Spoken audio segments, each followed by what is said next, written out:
तीन 5 दिवसीय राम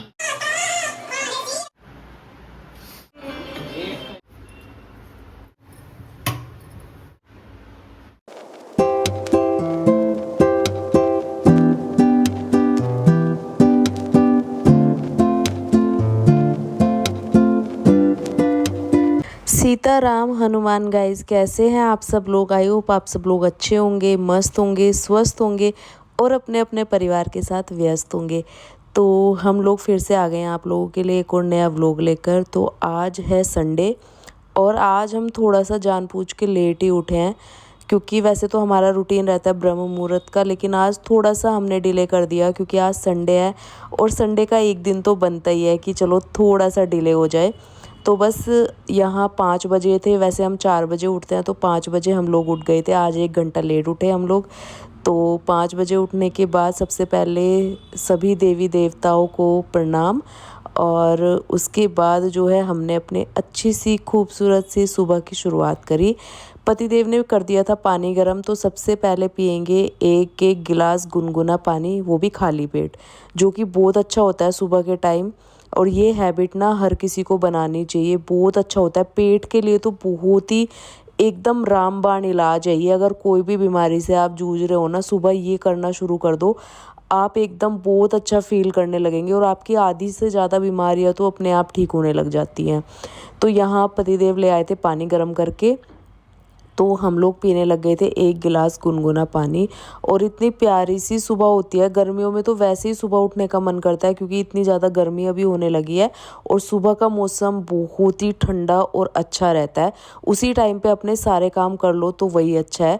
तो यहाँ पतिदेव और मैं लग गए थे घर के काम करने के लिए, क्योंकि सुबह सुबह निपटा लो ना तो दिन भर से एकदम फुर्सत मिल जाती है मेरे को। तो बस यहाँ पतिदेव लगे डस्टिंग में और मैं लगाने लगूंगी अभी झाड़ू। तो इस तरीके से मिलजुल के हम लोग सुबह का अपना रूटीन शुरू करते हैं, जिससे कि हमारे सारे काम टाइम से हो सके और अच्छे से मैं भी मैनेज कर पाऊँ, और जिससे हमारा जो पूजा पाठ है ना वो भी सुबह का जो है अच्छे से मैनेज हो जाता है। इसी वजह से हम लोग थोड़ा जल्दी उठते हैं, ताकि हम अपने घर की साफ़ सफाई भी कर सके और उसके बाद जो हमारा पूजा का रूटीन होता है वो भी टाइमली हम लोग कर सके। तो बस यहाँ हम लोग उठ गए थे और उसके बाद हमने करी साफ़ सफाई शुरू। और आज हम लोग ये टेबल हटा के साफ़ सफाई करें, क्योंकि टेबल के नीचे ना थोड़ी नमकीन वगैरह गिरी हुई थी। कुछ गेस्ट आए थे तो इस वजह से रात को, तो उस टाइम पे जो है पूरी इसके नीचे नमकीन वगैरह सब गिरी हुई थी, तो ये हटा के हमने क्लीन करी। उसके बाद मैंने लगाना शुरू किया झाड़ू। तो अब मैं अच्छे से पूरे घर में झाड़ू लगाऊंगी। पतिदेव ने कर दी थी डस्टिंग। जैसे ही मैंने झाड़ू लगाया उसके बाद पतिदेव लगा देंगे फटाफट से पोछा, और उस बीच में मैं थोड़ा सा अपना योगा कर लेती हूँ, या फिर अगर कुछ और काम होता है मेरे को मैं वो कर लेती हूँ, या फिर मैं नहाने चली जाती हूँ। मतलब इस तरीके से हम लोग ना मिलजुल के करते हैं। अगर कुछ काम मैं कर रही हूँ तो कुछ काम पतिदेव कर रहे हैं, तो इसी तरीके से हमारा ना मॉर्निंग रूटीन टाइमली हो जाता है। फिर हम दोनों नहा लिए और मैं भी यहाँ रेडी होने लग गई थी। पतिदेव मेरे से पहले नहा लिए थे, वो लग गए अपनी पूजा करने के लिए। और आजकल हम लड्डू गोपाल को भी ना अंदर सुलाने लगे हैं, क्योंकि बहुत ज़्यादा गर्मी होने लगी है। तो इस वजह से ना हम लोग एसी वाले रूम में ही उनको सुलाते हैं, क्योंकि गर्मी बहुत ही ज़्यादा है, हद से ज़्यादा भी गर्मी है, और इसलिए हम लोग उन्हें यहाँ सुलाते हैं। और उसके बाद मैंने ये कुर्ता डाला जो अभी आप लोगों के साथ हाल ही में मैंने शेयर किया था, मीशो से लिया था। इतने कम प्राइस में इतना प्यारा फैब्रिक, जो गर्मियों के लिए इतना अच्छा है, इतना सुंदर इसका प्रिंट है, आप लोग देख सकते हो। तो आज मैंने यही पहन लिया। तो अगर आप लोग बोलोगे तो मैं इसका लिंक डाल दूँगी। और बहुत ही सस्ता, बहुत ही अच्छा फैब्रिक है इसका, सच में मुझे तो बहुत प्यारा लगा। और आज पहन के पता ही नहीं चल रहा था कि कुछ पहना भी हुआ है। और गर्मियों में हमें ऐसा ही कुछ चाहिए कि जो पहन के पता ही ना लगे, क्योंकि इतनी ज़्यादा गर्मी होती है। उसके बाद हम लोग आ गए पूजा करने के लिए, और पतिदेव थोड़ा मुझसे पहले ही लगे हुए थे। तो यहाँ पर फिर बर्तन वगैरह क्लीन करके लाई मैं अपनी पूजा निपटाने के बाद फिर मैंने पूरे घर में धूप दीप दिया, और जिससे जिससे कि एकदम पॉजिटिविटी का फील होता है। जैसे ही आप अपनी पूजा कर लेते हो ना, उसके बाद ये ज़रूर करना चाहिए। जो भी नेगेटिविटी होती है ना, वो अपने आप ही दूर चली जाती है इन सब छोटी छोटी चीज़ों से। फिर मैंने काफ़ी सारी अपने व्लॉग की एडिटिंग वगैरह करी, शॉर्ट्स भी डालती हूँ, उसके बाद व्लॉग भी होता है लॉन्ग वाला, तो वो सारी एडिटिंग वगैरह करने के बाद आज पतिदेव घर ही थे, तो हम दोनों फिर बैठ के गप्पे शप्पे लगाते रहे और ऐसे टाइम स्पेंड किया। फिर हो गया था दोपहर का टाइम, मैं आ गई थी यहाँ पर दोपहर का खाना बनाने के लिए। तो सिंपल सा बनाऊंगी क्योंकि करेला रखा हुआ है और गर्मी इतनी ज़्यादा होती है ना, गर्मियों में ऐसा मन करता है कि ठंडा सिर्फ पीते रहो, लिक्विड जो भी है ना, कुछ खाने का इतना खास मन होता नहीं है। लेकिन फिर भी ये है कि अपनी दिनचर्या है तो उसी हिसाब से खाना पीना भी पड़ेगा और हेल्थ के लिए भी। तो बस यहाँ पर जो है मैंने आटा लगा लिया था, साथ में करेले की सब्ज़ी थी और मैं यहाँ पर बनाऊँगी आज बढ़िया सी छाछ। तो छाछ के लिए मैंने ये 2 पैकेट ले लिए थे, अमूल वाली छाछ जो होती है। उसके बाद यहाँ मैंने जीरे को थोड़ा सा भून लिया था और अब अच्छी सी छाछ बनाएंगे जिसमें कि मैं थोड़ा सा भुना हुआ जीरे का पाउडर डालूंगी और साथ ही साथ मैं इसमें थोड़े से बर्फ़ के टुकड़े डालूंगी और साथ साथ मैं इसमें डालूंगी काला नमक। आप इसमें हरा धनिया थोड़ा सा मतलब ऐसे पेस्ट बना के भी डाल सकते हैं जैसे हम लोग चटनी बनाते हैं ना, लेकिन अभी मैं सिर्फ ये 2 ही चीज़ डाल रही हूँ। मैंने भुना हुआ जीरे का पाउडर और साथ ही साथ मैंने इसमें डाल दिया थोड़ा सा काला नमक। तो हमारी छाछ एकदम ठंडी सी बन के रेडी हो गई थी। दोपहर के लंच के साथ लो ना, बहुत ज़्यादा टेस्टी लगती है। तो यहाँ अब मैं रोटियाँ बनाना शुरू करूँगी और सब्ज़ी मैंने कुछ बनाई नहीं है क्योंकि करेले की सब्ज़ी रखी हुई थी, तो पतिदेव ने बोला कि उसी से खा लेंगे। तो बस फटाफट से मैं बना लेती हूँ लंच और उसके बाद आगे का कंटिन्यू करती हूँ।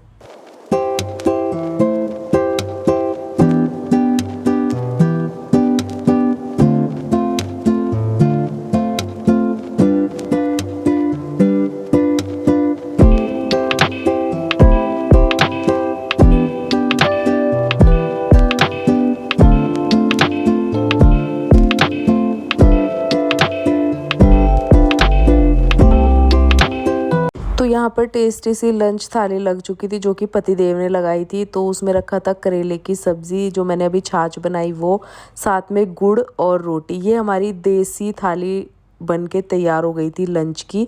और इसी टाइप से हमारे यहाँ लंच किया जाता है दोपहर के टाइम। छाछ ज़रूर होती है गर्मियों में, बहुत ज़्यादा जो टेस्टी भी लगती है। और हम इसके बिना मतलब ऐसे होता है कि आज कुछ खाया ही नहीं जब तक छाछ ना हो खाने में। तो खाना पीना खाने के बाद मैं आ गई थी, थोड़े से कपड़े जो मैंने सुखाए थे सुबह ही धुल गए थे क्योंकि उठते ही मैं मशीन लगा देती हूँ ना, और जब तक सारा काम निपटाते हैं हम लोग, सुबह का रूटीन होता है हमारा, जब तक हमारे कपड़े भी धुल जाते हैं। और उसके बाद ये दोपहर का टाइम था, अब इतनी ज़्यादा गर्मी होने लगी है, 1-2 घंटे में ही कपड़े सूख जाते हैं। उससे ज़्यादा अगर आप कपड़े बाहर रखोगे ना और धूप में रहते रहेंगे तो उनका कलर फेड हो जाता है। तो इस वजह से ना 1-आध घंटे में ही कपड़े हटा लेने चाहिए क्योंकि फिर उनका कलर फेड होता है।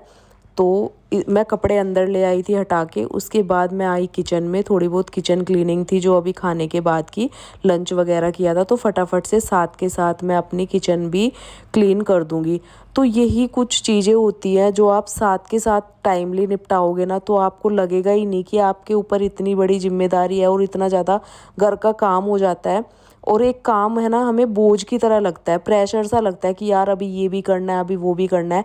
लेकिन अगर आप इसे मज़ेदार तरीके से करोगे ना, और आपका मूड भी अच्छा रहेगा, काम भी जल्दी निपटेगा और फटाफट से आप अपने सारे काम मैनेज कर सकते हो। बस आपको क्या करना है ना, सारे जो काम है ना आपके, उनको डिले नहीं करना है बिल्कुल भी। जो भी काम है आप उनको बिल्कुल डिले मत करो, साथ के साथ निपटाओ। तो आपको फिर जितना भी टाइम मिलता है ना रेस्ट करने के लिए, आप उसके बाद खुद फील करोगे कि हमारे सारे काम निपटे हुए होते हैं ना, तो कितना फील अच्छा आता है, कितना अच्छा लगता है।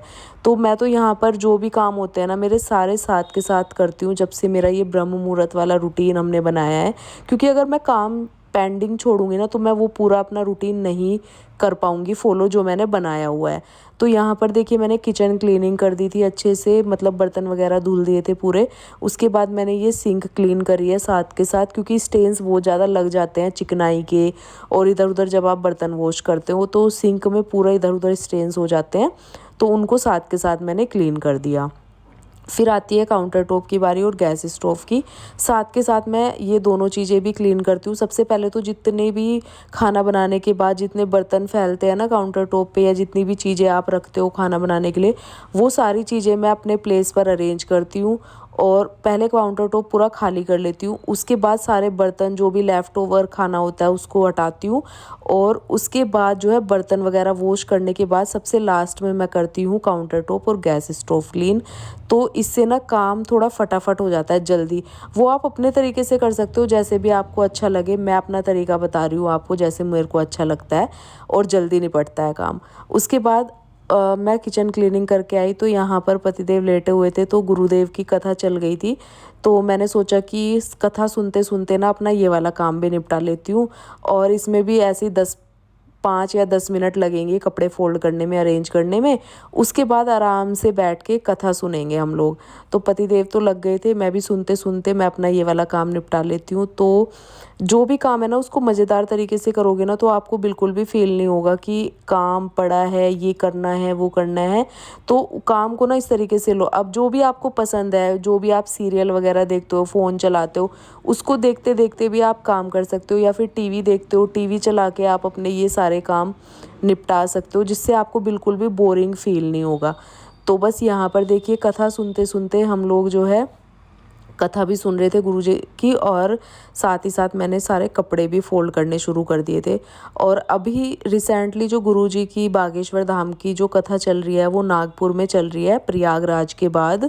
तो लाइव 5 दिन तक चलेगी। तो आज 26 तारीख का पहला दिन था नागपुर में कथा का, और वहाँ पर गुरुजी के लिए ना किसी ने छत्रपति शिवाजी के बारे में गुरुजी ने कोई टिप्पणी दी थी। मतलब जैसे कथाओं में सुनाते हैं ना पौराणिक चीज़ें, जो पौराणिक कथाएं होती है वो, तो छत्रपति शिवाजी और उनके गुरुदेव की गुरुजी ने कुछ कथा सुनाई थी। उसी में ना उन्होंने उस कुछ अर्थ का कुछ अलग ही मतलब निकाल के ना, जो विरोधी होते हैं उन्होंने गुरुजी का मतलब अपमान करने की कोशिश करी है, उनको गलत बताने की कोशिश करी है। तो उसमें गुरुजी ने अपने लिए बताया भी है कि उसमें कुछ गलत नहीं बोला गया, सिर्फ एक पौराणिक कथा थी जो गुरुजी ने अपने शब्दों में कही है। कई बार भाषा कुछ ऐसी हो जाती है जो लोगों को लगता है कि ऐसे गलत बोला है, लेकिन गलत उन्होंने उसमें कुछ भी नहीं बोला था। तो प्लीज़ जो ऐसा काम करते हैं ना, प्लीज़ ऐसे मत करो, क्योंकि ऐसे कम ही लोग हैं जो दुनिया को जागरूक कर रहे हैं हिंदू राष्ट्र बनाने के लिए। और इतने अच्छे संत है, कुछ भी गलत चीज़ की शिक्षा नहीं देता है, कुछ भी ऐसा नहीं देता है। सिर्फ भक्ति से जुड़ने का हम लोगों को एक जरिया है कि हम जितना हो सके ज़्यादा भक्ति से जुड़ सके। तो ऐसे लोगों को प्लीज़ बदनाम ना करें। मेरे को बहुत दुख होता है पता है। और जब गुरुजी के लिए हम लोग कुछ सुनते हैं ना, क्योंकि हम इतना ज़्यादा उनसे जुड़ चुके हैं, तो हमें कल बहुत ज़्यादा दुख हो रहा था ये सुन के कि कुछ लोग उनको बदनाम करने की कोशिश कर रहे हैं।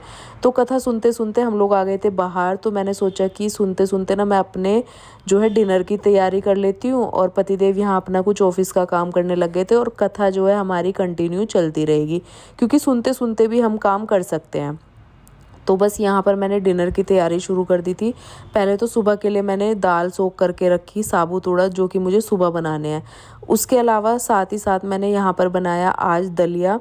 काफ़ी टाइम बाद दलिया का मन हो रहा था, तो मैंने नमक का दलिया बनाया है। वैसे मीठा भी बना सकते हो आप लोग, दूध वाला दलिया भी बहुत अच्छा लगता है, लेकिन यहाँ मैंने नमक का बनाया। तो दलिया हमारा रेडी हो गया था। और यहाँ मेरे से एक गलती हुई, आस्था का आ गया था मेरी भतीजी का फ़ोन। बातें करते करते मैंने दलिया ही बना रही थी, मैं जब कॉल आई थी, तो मैंने बातें करते करते ना आलू तो डाला नहीं, खाली वो जो सोयाबीन होती है वो मैंने सोख करके रखी थी, सिर्फ वही डाली। लेकिन डालने मेरे को आलू भी थे उसमें, आलू स्किप हो गए बातों बातों में। और बाद में जब मैं अभी कुकर देख रही हूँ ना, जब बन चुका है, तब मैं सोच रही हूँ, मैं पतिदेव से बोल रही हूँ कि आलू डालना तो मैं इसमें भूल ही गई। तो बस फिर क्या था, अब तो कुछ हो नहीं सकता है, और भूख भी लगी थी, तो मैंने कहा फटाफट से अब हम लोग कर लेते हैं डिनर। पूजा वगैरह मेरी हो चुकी थी, इससे पहले डिनर बनाने से पहले मैं पूजा करके ही आई थी।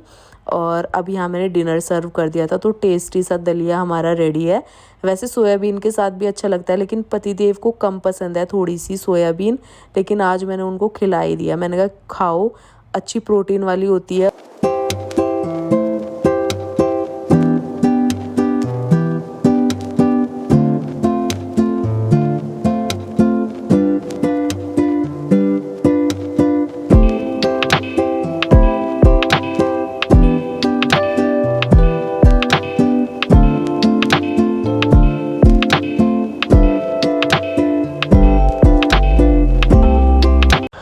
डिनर करने के बाद फिर मैंने पूरे बर्तन वगैरह धोए, जो भी बर्तन हुए थे खाने के, और उसके बाद पूरी किचन वगैरह क्लीन करने के बाद बारी आती है सिंक की। तो सबसे लास्ट में मैं आज ये टैप वगैरह भी मैंने क्लीन कर दी है, और ये जो स्टेन्स लग जाते हैं ना बर्तन धोने के बाद सिंक में, उनको भी मैं ना एक साफ़ कपड़े से, जो भी आपने कपड़े किचन के बनाए हुए होते हैं उनमें से आप कोई भी कपड़ा ले सकते हो कॉटन का, और उससे जो आपकी गीली सिंक होती है ना बर्तन धोने के बाद, उसको एक बार आप क्लीन कर दो। उसके बाद देखो क्या चमक आती है और एकदम सूख जाती है। और सुबह जब आप उठते हो ना, ऐसी चमचमाती किचन आपको मिलती है तो एकदम मन खुश हो जाता है। और जब आपका मॉर्निंग रूटीन शुरू होता है ना, एकदम आप अच्छे मूड के साथ करते हो, क्योंकि रात को जो आप काम निपटा के सोते हो ना सुबह के लिए, रात की तैयारी बहुत ज़्यादा ज़रूरी है जब आपको सुबह जल्दी उठ के अपना मॉर्निंग रूटीन फॉलो करना होता है। उसके बाद मैं आ जाती हूँ लड्डू गोपाल की चीज़ें देखने के लिए, क्योंकि उनको सुलाना है मुझे।